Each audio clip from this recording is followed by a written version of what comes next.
Hello, you wonderful people, and welcome to another episode of Crime Centric. This being a show I talk about crime dramas that I watch. For today's episode, I'm going to talk about You, Season 4, Episode 6. Great episode. A lot of really interesting things went down in this episode, so let's break it down.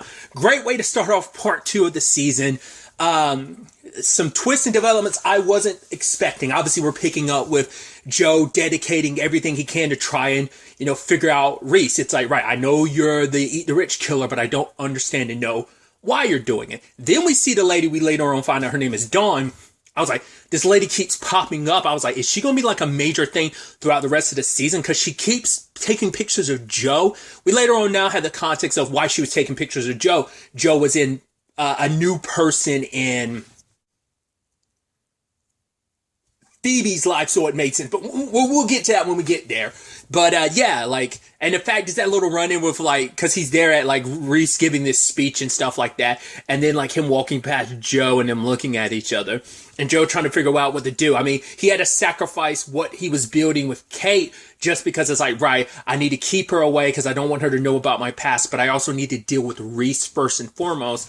And it's Roland tried to sneak in there, but he was like, oh yeah, I'm going to go away for a little bit, kind of get my head on straight. You should come with me, but she doesn't. So it's okay, cool. Okay, good. She didn't go with him because she also kind of sees Roland for who he really is. So I think she's just keeping her distance from him. I'm sure obviously the conversation he had with her about her dad, that was episode 4. I think they had that conversation. I'm sure that definitely didn't paint him in the best light. She definitely knows she can't really get close to him because all he sees when he sees her, he thinks he sees her, but all he sees is her family situation, and he thinks that's seeing her. Because she runs away from being a Lockwood, and he feels like, oh, that's who you are, and you should embrace it type of thing, and she doesn't want to, So, obviously, Phoebe's got her art, thing going on, and Kate's got her art gallery display going on, and this guy ends up showing up, and he's someone that has got an interest in Kate, but also he ultimately ends up buying all the art, which I don't remember if all of it was. Some of it was Simon's work, which I'm also wouldn't some of that work be tainted considering Simon's name is under a cloud right now because of all the allegations against him? So I don't know if I don't know. Which, speaking of that, we do kind of, Reese did break into Joe's apartment and was oh, let me tell you, why I killed everyone. Because first and foremost, Malcolm was blackmailing him for, some gambling issues that, some gambling debts and issues that, Reese has, so I had to kill him. Simon, he knew about Simon's circumstances, about what he used and abused women, so it's yeah, I needed to kill him to distance myself from that. And Gemma, it's oh, me and her, we shagged a few times while I was still married, and eventually she would have opened her mouth just to screw me over, which would tarnish my name. So all of this, all these murders were in the act of protecting his campaign eventually. I was that's it. I mean, he is set up to be kind of London's golden child. And so, once again, the rags to rich story that he has, of course, that was all going to be tarnished by these people. I guess the rest of the group, he doesn't immediately have to kill. It seems like he killed who he needed to kill, but doesn't seem like no one else in that friend group, well, quote unquote, friend group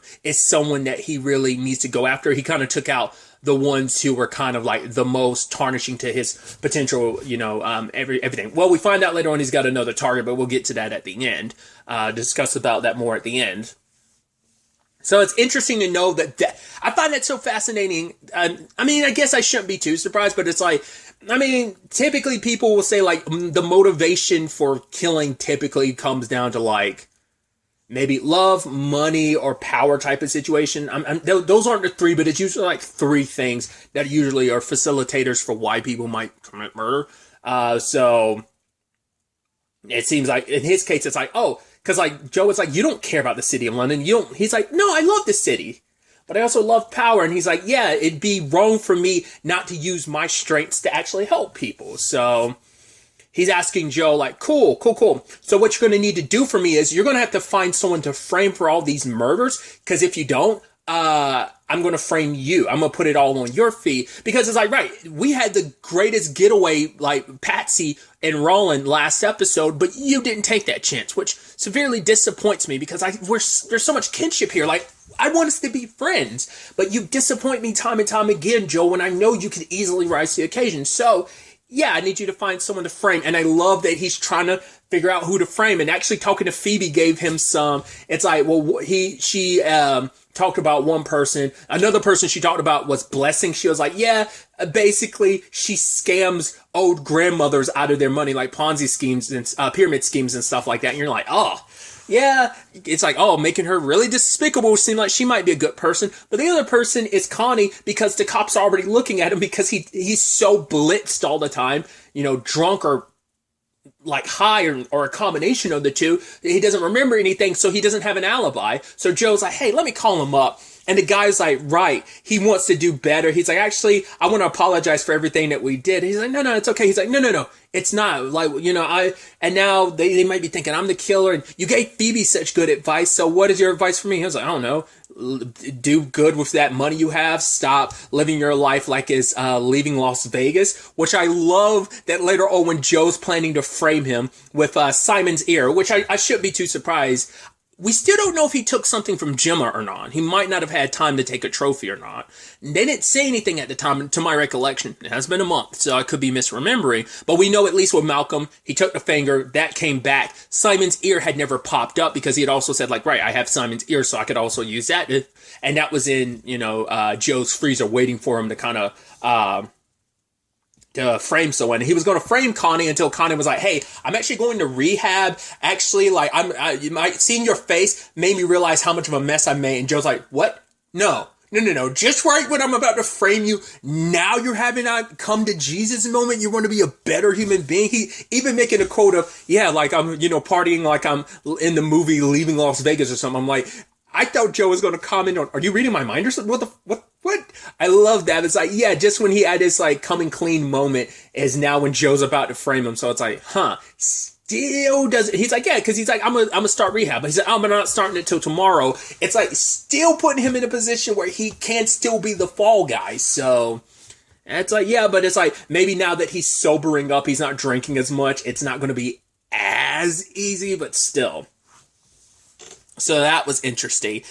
What was also fascinating too, other elements too, we had the whole Adam situation.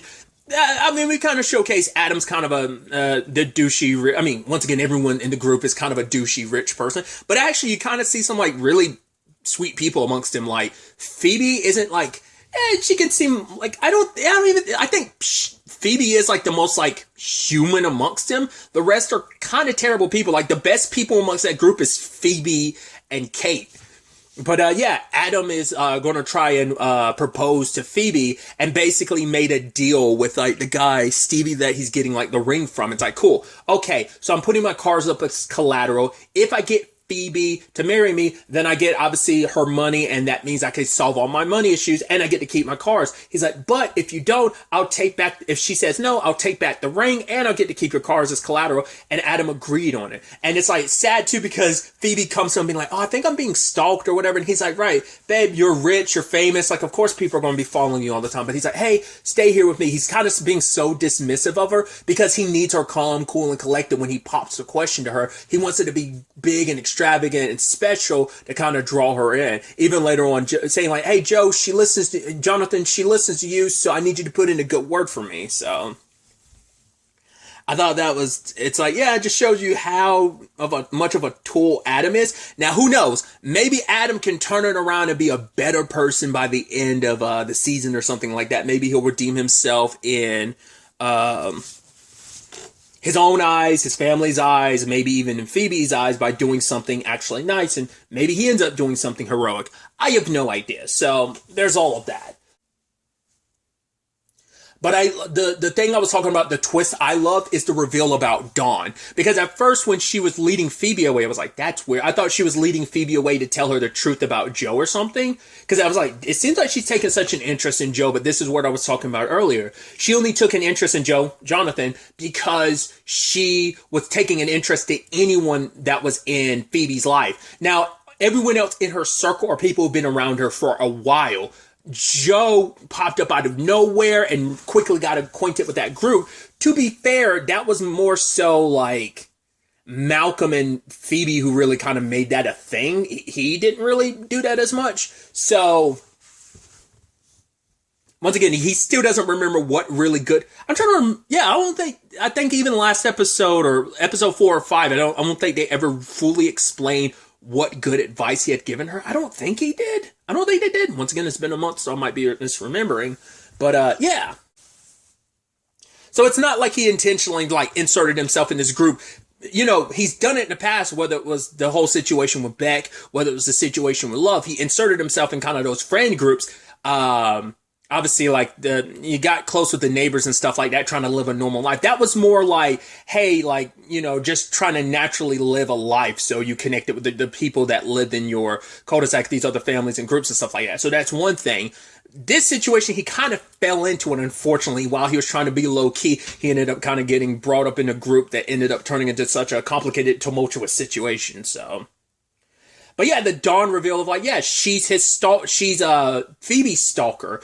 But she's kind of crazy and thinks like, oh, everything you ever do, when you say something on TV or when you make a post on Instagram, like, I figured it was you talking about me. And it's like, oh, that you were giving me the green light to kind of be, we're best friends. See, I haven't got a tattoo. We both got the tattoo of Soul Sisters. Let me see your tattoo. Huh, where'd it go? Oh, maybe it wasn't deep enough. And it's like, oh, it doesn't matter how it looks. It's the symbolism behind it that matters, and was going to carve it into her arm. At first I was because I was wondering like, wait, do Dawn and Phoebe actually know each other? Are they actually friends that maybe lost touch a while back and just Phoebe's so rich and famous she just doesn't remember? It's like, no, Dawn was just, sadly mentally ill. I was about to say, like, I know we try to steer in general. I think in the general consensus is like, try and stay away from just the word crazy. It's a little, I guess, like all encompassing, but also very like dismissive. But it's like, yeah, she's sadly mentally unhealthy, and she latched onto and became obsessed with Phoebe. Now, this isn't the first time Joe's had to deal with a stalker. The interesting thing, though, this is the first time he's had to deal with a stalker that wasn't associated with the person he was stalking. So, like, yeah, she's after Phoebe. He's not stalking Phoebe. He's not even stalking Kate. He's stalking a killer this time. So that's the interesting rub. Once again, of just like constantly giving the show its little twist here and there with every new season, with its developments. Season 2's twist was the love reveal. Season 3 was just kind of like the whole love and Joel of it all. And now Season 4 is he's in the middle of a murder mystery. And, he's actually trying to be the good guy this time, even though he's never been the good guy before. Even though he'll think he's the good guy.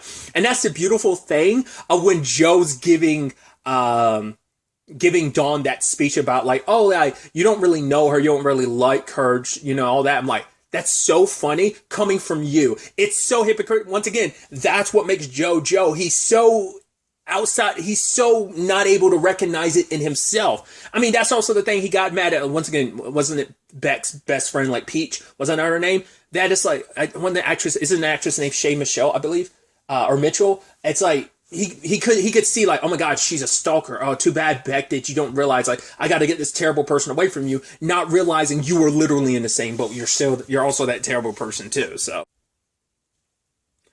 I even love how he ended up finding him because it also speaks volumes about Joe that Nadia like happened to run across him and thought it was kind of weird, the whole Dawn and Phoebe thing. So that it's like, okay, talk to Joe. They end up talking to the police, and the police get involved. And Joe's like, all right, they most like, well, if I was a stalker, I'd do this, this, this, and this. I'd make sure it'd be a place near a fire escape or something like that. And you can see Nadia almost looking like, wait, what? Like, oh, that's interesting. Which all that plays into Nadia's suspicions of Joe later.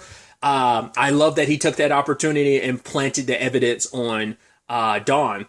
I thought was so interesting because like I said, I thought Dawn had known about Joe. She's figured him out to some extent, but she's like, right, there's something off about you. The fact that you've inserted yourself in this group, but also it's like, what do you want from Phoebe? Because I've looked into this guy, I can't find anything about him. It's like, oh, so she doesn't know anything about Joe. I mean, obviously she doesn't have the connection and resources that Reese does to kind of be able to deep dive into someone like that, to pull up stuff that no one else would typically be able to find. All that other stuff, like Joe's done a really good job of separating himself from his past.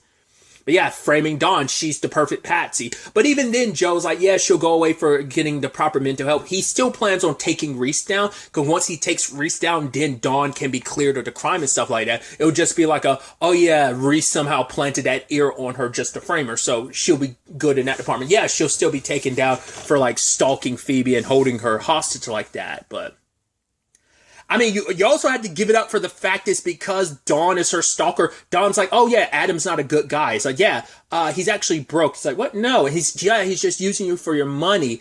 And she really opened up to Phoebe where it's like, she talked about her mom. Her mom was in the exact same situation. She was so in love with someone that didn't really love her, that was just using her, and she could never get through to her mom.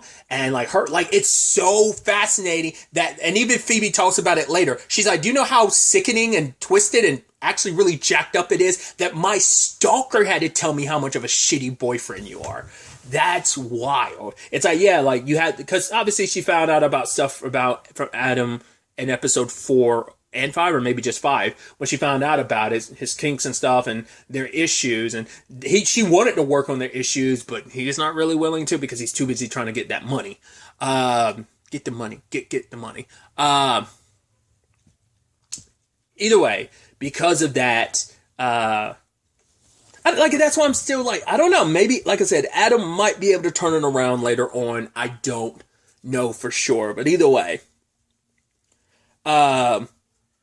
But yeah, it is kind of interesting that Phoebe now knows the truth about Adam because of her stalker. So that was interesting. But Nadia's got her eyes on Joe now because it's like, right, a few weeks ago he was asking all this stuff about, detective stuff. And then all of a sudden now you're like, oh, you're a hero again. It's just like, she's like, Jonathan, it just feels like he knows more than he lets on. Because now she's kind of comparing it to that situation where, like, hey, the killer in the situation is basically making themselves seem like the hero in the investigation, Not just like, oh, the killer's nearby during the investigation, hands-on with the investigation, even more so by making himself seem like a hero in the investigation. Now she's kind of looking at Jonathan a certain way. So Jonathan isn't aware of it, but now he's got a set of eyes on him now because of all of that. I mean, it's because of his own actions and his interactions with Nadia, his lies and excuses by being like, oh, detective novel and stuff like that. I mean, he is kind of playing detective, and he's kind of proven to not be good at it, because even he was like, yeah, I didn't see the Reese twist coming. So, but the only reason why it wasn't even detective skills that led to him being able to find Dawn. It's his own skills. But once again, he's not self-aware enough to recognize, like, oh, it is pretty messed up that I would know how to do that, that I know exactly where Dawn would end up taking Phoebe. So, but yeah, speaking of Phoebe and going back to the Adam thing, Phoebe said no to the whole Adam situation because she had her moment with Dawn where she was like, I'm tired of people pretending that they know me, that they know what's best for me. She kind of went off on Dawn, but it wasn't just on Dawn. It was like a bigger, larger conversation, because for her, it's like, I've been so nice to people and people have always taken advantage of me, because even she recognizes, yeah, my friends around me are shitty people. That's what she was talking to Joe about. Like, yeah, people around me are terrible. They're cruel. They're mean. Once again, Phoebe's shown to be a nicer person. I hope we don't find out that Phoebe ends up becoming super jaded because of this, and this kind of makes her into the thing that she hates. It ends up eating away the good that she was, and she's even telling Adam, like, right, I'm gonna leave you high and dry with all of this stuff, because for her, it's like, you don't really love me. Is it me or my money you really love? Because she's like, I've done so much for other people, and people want stuff from her, but it's never been like a real thing of like, I want someone to love me, to really, really love me, because that's the one thing no one's ever given me is real love, because it's always been somebody wanting something from her. So I think that's also why she latches on to Joe and Kate so much, because they are literally the only ones in the group that to her, she feel like honest people, despite both of them having things that they hide and keep to themselves. But also it's like, they are people who don't want anything from her. She's actually trying to get something from them, kind of like, I think, filling that void in herself by kind of latching on to them as much as possible. But yeah, she's giving Adam a chance. It's like, right, you figure out your money situation, and then you figure it out, and then you come back to me, then I'll know that you actually love me, So we'll see if Adam, does something. And it might be a situation of he's able to rectify it and still comes back to her just for the purposes of still getting her money. And the fact of the matter is, what's his last words? Like, no, not like a baby, please. It's like a fuck, damn it, this all blew up in my face because he just lost his cars now because Phoebe said no. So I wonder, is he going to lie to Stevie or anything? But she's probably going to make it pretty public to everyone that she's not dating. She's also a celebrity, so of course that news is going to spread like wildfire. Her and Adam, like not being together, you know. I mean, wherever Dawn is, despite her being like my innocence and stuff, she'll probably be happy to know that they broke up. But also she knows, like, no, the killer's still out there. So even if she doesn't know if it's Joe or not, but Jonathan, but still. Then we also had the Kate of it all. Obviously, she was going out with that guy who bought Simon's stuff, and he bought all the artwork, and it's like, all right, they're hitting it off. I was thinking, like, right, when they're in the middle of some love making or straight up banging, that maybe she's like, this ain't the same, so I'm not really, like, down for it. Like, maybe she's like, without the emotional connection like it is between, like, that connect between her and Joe, then it's like, without that, it's like, I don't really want to, I'm not feeling this. Did not expect the reveal of he was actually working for her father, but he tried to spin it like, come on, your dad's not that bad. He's a good, like, I mean, he wanted to help you. He gave millions to her foundation that you're trying to start. But Kate's like, I get it. You actually believe that because you're too stupid to realize what's going on here. My dad giving me that money, like, for one, it's meant to be a sign of how he's ever present, that no matter where I go, no matter how far I get away from him, I'm always going to be in his shadow because he's always going to get somebody maybe close to me or connected to me or just someone out there in general. Like, I can't trust any relationship because my dad will use anything and anybody to get close to me, and you're idiotically enough. And it's like, because it's still that, for her, it's still blood money, regardless of, oh, you want to give me this money to do good with but my foundation will be built off of blood money. All the terrible things her father's done with his power and his position, the lives he's destroyed, that money would come from that. And I want nothing to do with that money. So,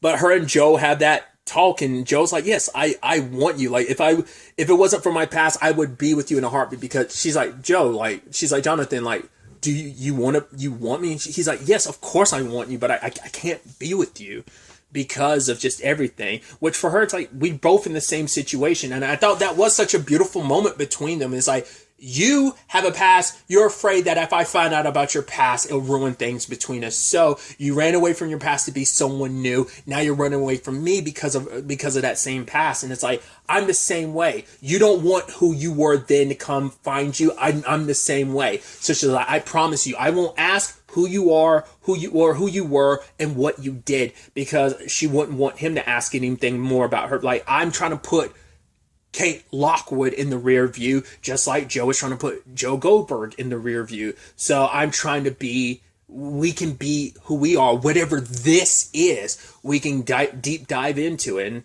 And they hook up. It's like, it's kind of nice. It's like, you can't not letting the past kind of, determine their relationship. Obviously, it comes with some wrinkles, because I don't know if she told Joe about, like, the guy she was hooking up with. I don't know if he probably heard the conversation, considering he was looking from his window, but I don't know if he has a full context, and I don't know if Kate filled him in on, like, yeah, that guy was actually working for my dad.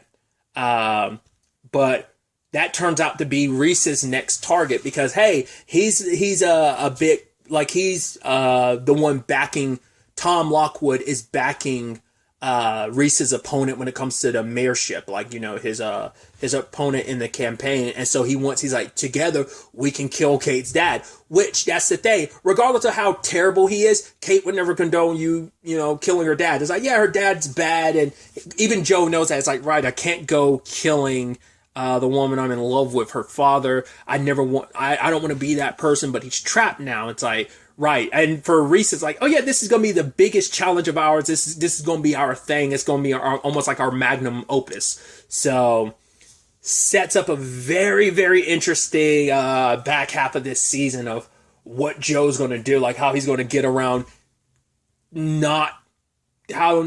trying not to kill Tom, and sadly he'll most likely have to use his connection with Kate to get close to Tom, and that in turn will probably ruin their relationship, because she's like, right, you're connected with my father. Like, she might misinterpret, like, Joe getting close to him for the whole, because of the sake of, oh, either I'm going to actually do it just for Kate's sake, maybe she gets threatened by Reese again, or it's just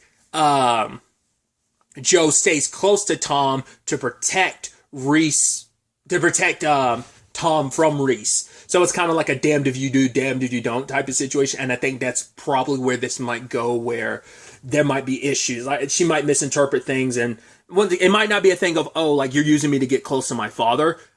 It might become like she might think that. I don't think she will, but I think it will be a thing of you're close to my father. Like I was hoping you wouldn't be like him, but maybe you are. I almost definitely believe that it's sadly not going to work out between Joe and Kate. I don't think Kate's going to die, but I think whatever they have is going to like shatter by the end.